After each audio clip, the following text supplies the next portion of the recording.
वज़ीर-ए-आज़म शहबाज शरीफ की ज़ेर सदारत वफाकी काबीना का इजलास आज होगा। ज़राए के मुताबिक काबीना इजलास वज़ीर-ए-आज़म हाउस में होगा। इजलास में मुल्की और सियासी मुआशी सूरत हाल का जायजा लिया जाएगा। सिक्योरिटी एंड एक्सचेंज कमीशन की दीगर अथॉरिटीज़ के साथ याददाश्तों की मंजूरी दी जाएगी। ज़राए ने मजीद बताया कि काबीना इजलास से पाकिस्तान सिख गुरुद्वारे पर बंधक कमेटी की तश्कील नौ की मंजूरी दी जाएगी।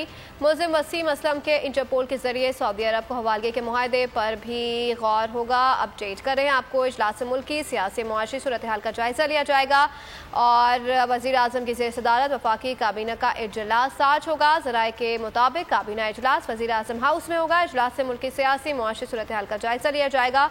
सिक्योरिटी एंड एक्सचेंज कंपनी की दीगर अथॉरिटीज़ के साथ याददाश्तों की मंजूरी दी जाएगी। अगर आपको हमारी ये वीडियो पसंद आई है तो लाइक पर क्लिक कीजिए।